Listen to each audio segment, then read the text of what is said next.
की पुराण काळात ग्रीक पुराणात एक राजा होऊन गेला, त्याने हात लावला की सोनं व्हायचं. ही माणसं अशी आहेत त्यांची सावली पडली तरी सुटत. अहो, एक लढाई आम्ही चुटपुटीची लढाई हरलेलो आहे. यांना अजून महायुद्ध होणार आहे याची अजून कल्पना नाही. आणि ही इलेक्शन हे महायुद्धाची तयारी आहे एवढंच लक्षात. ज्यांनी या वर्षीचेच पैसे दिलेले नाहीत ते श्रीराम कारखान्यावर कसं काय बोलायला तुम्ही सगळे तिथं होता. आज श्रीराम कारखान्याचे किती आपण दिला एखादी सगळे दिले ना, 31 रुपये दिला पण सीझनचे सगळे संपले, फक्त 9 दिवस पेमेंट राहिले. आणि ज्यांनी पहिला हप्ता दिला आणि त्याच्या पुढे दिला नाही त्याच टेबलावर बसलेल्या दुसऱ्या जागा त्यांनी साखरवाडीचं वाटोळं केलं आणि ते आता श्रीराममध्ये घेतात. म्हणजे ते कसं आहे की पुराण काळात ग्रीक पुराणात एक राजा होऊन गेला, त्याने हात लावला की सोनं व्हायचं. ही माणसं अशी आहेत त्यांची सावली पडली तरी सुटत.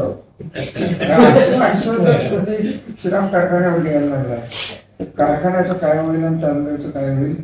30 वर्ष अखंड आपण ज्या पद्धतीने शांतपणे राजकारण कमी, विकास जागा या सगळ्या गोष्टी करत गेलो त्याचा हा सत्यानाश करायची मंडळी केवळ वैयक्तिक द्वेषापोटी माझ्या वैयक्तिक द्वेषापोटी माझ्या कुटुंबाच्या वैयक्तिक द्वेषासाठी मंडळी आलेली आहे. अजून काही मंडळी त्याच्यात बसलेले आहेत, हे आलेले आहेत बाहेरनं. एक संस्था त्यांना काढता इथं आलेली नाही. आमच्याच संस्थेत येतात, संचालक होतात आणि आमच्याच संस्थेला परत शिव्या घालतात आणि त्यांना आता चेअरमन व्हायचे. हे गोष्टी काही सभासदांना कळत नाहीत असं वाटतं त्यांना.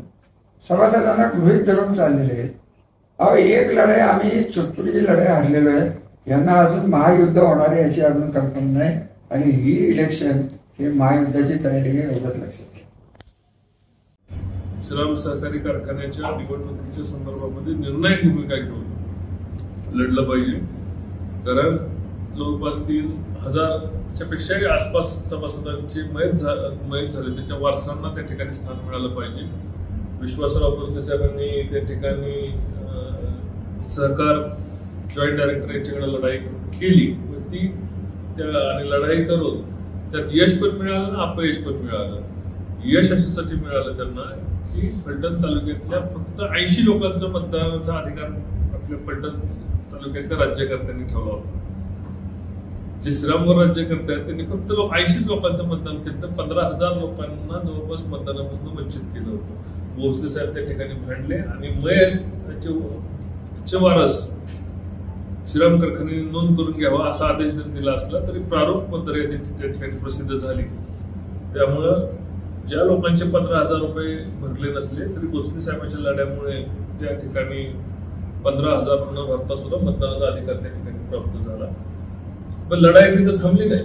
राज्य सरकारकडे जाऊन निवडणूक कशी चुकीच्या मतदार याद्यांवर चालली, मतदार यादी त्या बोगस पद्धतीने बनवल्या गेलेल्या आहेत आणि विशिष्ट लोकांना फायदा घेण्याकरता हजारो लोकांना त्या ठिकाणी वंचित ठेवण्याचा घाट जो घातला होता तो उधळण्याकरता त्या ठिकाणी बैठक झाली. आम्ही सर्वच या ठिकाणी व्यासपीठावर असणारे सर्वच मंडळी आम्ही त्या ठिकाणी तात्यांची बैठकीला उपस्थित होतो.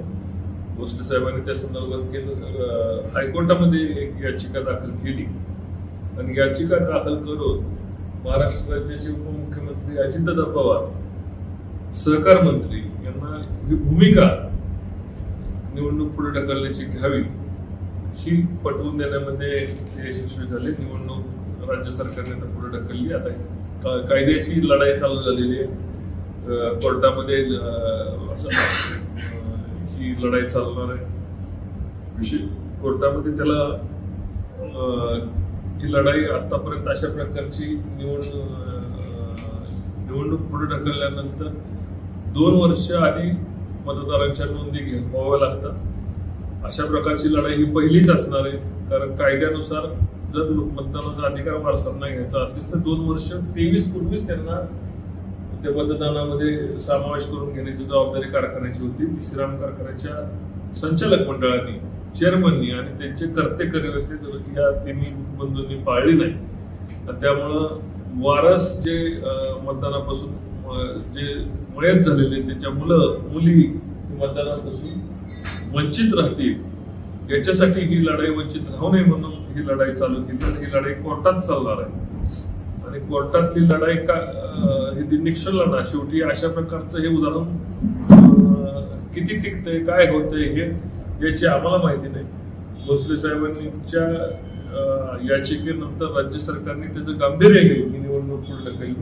आता सोमवारपासून याच्यावर न्यायालयामध्ये लढाई चालू होणार आहे आणि निवडणूक कालावधी संपला असल्यामुळं त्याच्यावर प्रशासकाची नोंद ही ऑटोमॅटिक पद्धतीने होईल अशी आमची अपेक्षा आहे.